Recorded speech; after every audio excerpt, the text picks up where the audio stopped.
বিল্লাহি মিনাশ শাইতানির রাজিম বিসমিল্লাহির রহমানির রহিম। আসসালামু আলাইকুম। আজকে আমরা বায়ুপথ এবং এর আশেপাশের কিছু সার্জিক্যাল প্রবলেম নিয়ে আমরা আলোচনা করব।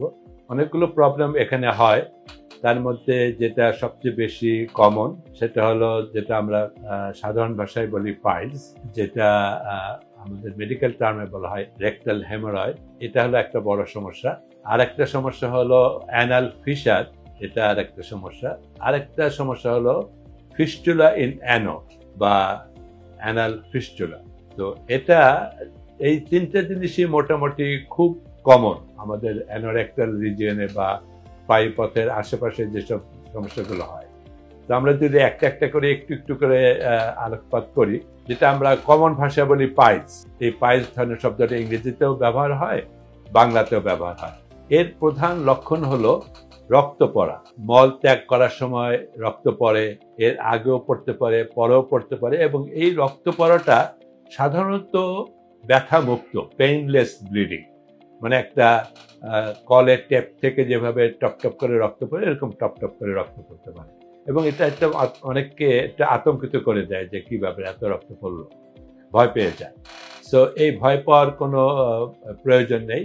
এটা যদি উপযুক্ত চিকিৎসা করা হয়, এই চিকিৎসা করলে ইনশাআল্লাহ এটা ভালো হয়ে যায়।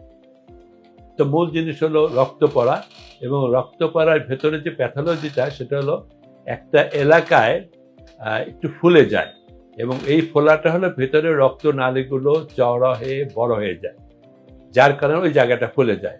এরকম যদি আমরা পায়ুপথকে একটা ঘড়ির মতো মনে করি, তাহলে তিনটা জায়গা থেকে এই জিনিসগুলো ফুলে যায়। একটা হলো 3 o'clock, আরেকটা হলো 7 o'clock, আরেকটা হলো 11 o'clock। 11টা, 7টা এবং 3টা, এই 3টে পয়েন্ট থেকে আমাদের এই রক্তনালীগুলো ফুলে যেয়ে ওখান থেকে রক্ত পড়ে। তো এইগুলো দুই রকমের হয়, একটা হলো এক্সটার্নাল হেমোরয়েড আর একটা হলো ইন্টারনাল হেমোরয়েড। তো এই তিন জায়গা থেকেই, ভেতর থেকে এবং বাইরে থেকে হতে পারে। যদি আমরা ধরেন ইন্টারনাল হেমোরয়েডের কথা বলি, তাহলে এটারও আবার একটা ধাপ আছে, 1st degree, 2nd degree, 3rd degree, 4th degree. এটা আপনি নিজেই বুঝতে পারবেন। ধরেন 1st ডিগ্রি যেটা হয়, ভেতরে একটু ফুলে গেল, ওখান থেকে রক্ত বের হয়, এটা ওই ফোলাটা ভেতরেই থাকে, টের পাওয়া যায় না বাইরে থেকে। 2nd ডিগ্রি হলো ওই ফোলাটা আরেকটু বেড়ে গেল এবং ফোলাটা ভেতরেই আছে, কিন্তু রক্ত পড়া শুরু হলো। এই জিনিসগুলো যদি আমরা পরীক্ষা করি, আমরা প্রক্টোস্কোপ দিয়ে পরীক্ষা করি, তাহলে আমরা দেখতে পাবো যে ভেতরে এরকম রক্তনালীর ফুলে যাওয়ার কারণে ওই মিউকোজাটা অর্থাৎ সারফেসটা ফুলে গিয়েছে।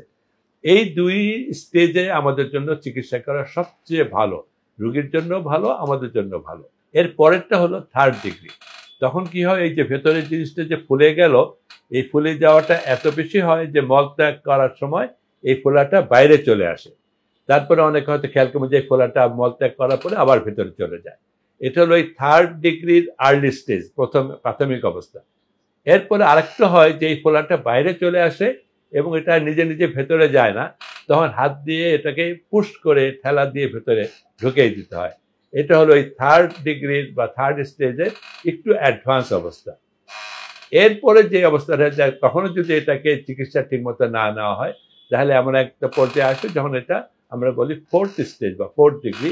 তখন কি হয়, এই ফোলাটা বাইরে এসে আটকে যায়, আর ভেতরে ঢোকে না। তখন চিকিৎসা খুব ডিফিকাল্ট হয়ে যায়, তখন রোগীর জন্য অসুবিধা, সার্জনের জন্য অসুবিধা। তো আমরা আজকাল যে টেকনোলজি দিয়ে চিকিৎসা করি সেটা হলো লেজার ট্রিটমেন্ট। আদিকাল থেকে, অর্থাৎ আমরা আমাদের পার্সোনাল লাইফে যে চিকিৎসাগুলো করতাম, গত 30 বছর থেকে যেভাবে আমরা অপারেশনগুলো করতাম, সেটা হলো ওই যে জায়গাটা ফুলে গেল, ওই জায়গাটা কেটে আমরা সেলাই করে দিতাম। তো আমরা চিন্তা করি যদি আমরা এরকম ঘড়ির 3 জায়গায় এরকম ফুলে গেছে, আমরা 3টা জায়গায় কেটে সেলাই করলাম, কেটে সেলাই করলাম, কেটে সেলাই করলাম, দেখা গেল যে ইন বিটুইন আর নর্মাল জায়গা থাকে না।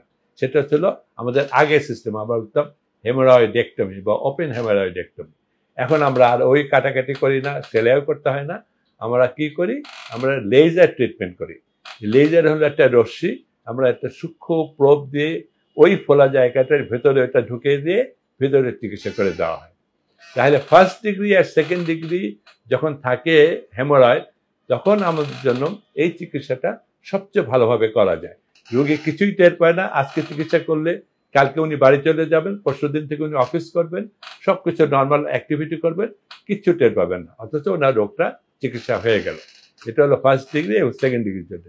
থার্ড ডিগ্রি পর্যন্ত চলে আসে, তখন আমরা করি কি একটা বলি স্ট্যাপলার হেমারয়েডক্টমি বা সংক্ষেপে বলি লং অপারেশন। একটা এত বড় একটা মেশিন আছে, ওই মেশিনটা ডিসপোজেবল, ওটা বের করে ওটা আপনার জন্য ব্যবহার করে এটা ফেলে দিতে হবে। তো সেই ডিসপোজেবল মেশিন দিয়ে ওটা ভেতরে কাজ করলে একটা ফায়ার করতে হবে, ফায়ার করলে ভেতরে অটোমেটিক একটা জায়গায় কেটে সেলাই হয়ে যায়। তখন এই যেই জিনিসটা ফোলাটা বেড়ে চলে আসতো ওটা ভিতরে চলে যায়। পৃথিবীর বেশিরভাগ জায়গায় এই লং অপারেশন করলে এটাই একটা চিকিৎসা। তো আমরা কি করি, অ্যাডিশনালি ওটা করার পরে আমরা আবার ওই লেজার ট্রিটমেন্ট দিয়ে বাকি অংশটা ছেড়ে দিই। তাহলে এই দুটা কাজ একসাথে করলে এন্ড রেজাল্ট আলহামদুলিল্লাহ অনেক অনেক ভালো হয়। আর যদি আরো অ্যাডভান্স হয় তাহলে তো আলাদা ব্যবস্থা। তো আমরা যদি ধরেন আজকে আরেকটা ছোট ব্যাপারে আলোচনা করি, অ্যানাল ফিশার। এই ফিশারও কিন্তু রক্ত পড়ে, কিন্তু এখানে রক্তটা খুব পেইনফুল, অনেক ব্যথা হয় এবং রোগীর কমপ্লেইনই থাকে যে খুব ব্যথা হচ্ছে, আমার মলদ্বারে খুব ব্যথা। এবং আরেকটা জিনিস প্রায় রোগীরা বলে, সেটা হলো যে তার মলত্যাগ করার পরে যখন সব শেষ হয়ে যায় তখন খুব জ্বালা পোড়া করে। তো এই জ্বালা পোড়াটা তার অনেকক্ষণ থাকে। এর মূল কারণ হলো একটা জায়গায় ফেটে যায়। এবং সাধারণত আমরা যদি ঘড়ি মনে করি তাহলে মলদ্বারের 6 o'clock পজিশনে, অর্থাৎ নিচের দিকে, ওখানেই ফেটে যায়। ম্যাক্সিমাম ধরেন যদি আমরা ফিশার দেখি, হয়তো 90% ফিশার হয় এই 6 o'clock পজিশনে, জায়গাটা ফেটে যায়। এবং এই ফেটে যাওয়ার জন্য ওষুধ অনেক আছে, কিন্তু ওষুধ দিয়ে খুব একটা ভালো রেসপন্স পাওয়া যায় এটাও খুব বেশি না। কারো কারো হয়তো খুব রেসপন্স করে ওই ওষুধ দিলে হয়তো জায়গাটা শুকিয়ে যায়। কিন্তু এর ডেফিনিটিভ ট্রিটমেন্ট বা মূল চিকিৎসা হলো এটা অপারেশন করা। এবং এই অপারেশনটা আল্লাহর রহমতে এত সুন্দর এটা রেজাল্ট হয় যে যদি আজকে অপারেশন করা হয়, এই মানে পরের দিন থেকেই ওনার সাফারিংসটা বা ভোগান্তিটা আগের চেয়ে কমতে থাকে। এবং এই কমতে কমতে বাই 10 days 14 days মানে 2 সপ্তাহ পর যদি আমি জায়গাটা পরীক্ষা করি, দেখা গেল তো কিচ্ছু নাই, ওই যে একটা ফাটা ছিল ওটা সম্পূর্ণ শুকিয়ে গেছে। এবং সারপ্রাইজিংলি আমরা অপারেশন করি একটা জায়গায়, যদি আমরা ঘড়ির মতো মনে করি, আমাদের সমস্যাটা থাকে 6 o'clock পজিশনে, আর আমরা অপারেশন করি আর 3 o'clock পজিশনে। সো যে জায়গাটা একেবারে ভালো সেই জায়গায় আমরা অপারেশন করি, আর যে জায়গায় একটা প্যাথোলজি বা একটা সমস্যা আছে, ঘা হয়ে আছে, সেখানে টাচও করা হয় না, আমরা ওখানে কিছুই করি না। আমরা অপারেশন করি অন্য একটা জায়গায় 3 o'clock পজিশন। সে অপারেশন করলে 2 সপ্তাহ পরে যদি আমরা আবার একটা পরীক্ষা করি, তখন দেখা যায় যে 6 o'clock পজিশনে যে ঘা ছিল, ঘাটা শুকিয়ে গেছে, কোনো চিহ্ন নাই। এবং 3 o'clock পজিশনে যে জায়গাটা আমরা অপারেশন করেছিলাম সেটারও কোনো চিহ্ন নেই, অর্থাৎ সম্পূর্ণ ভালো হয়ে যায় আলহামদুলিল্লাহ। এটা এমন সুন্দর আল্লাহ মানে ফল দেন যে রিমার্কেবল। তো আমরা আজকে এই দুটা ব্যাপারেই কথা বলি, আর আমরা ইনশাআল্লাহ ভবিষ্যতে আরো অন্যান্য ব্যাপারে কথা বলবো। আসসালামু আলাইকুম।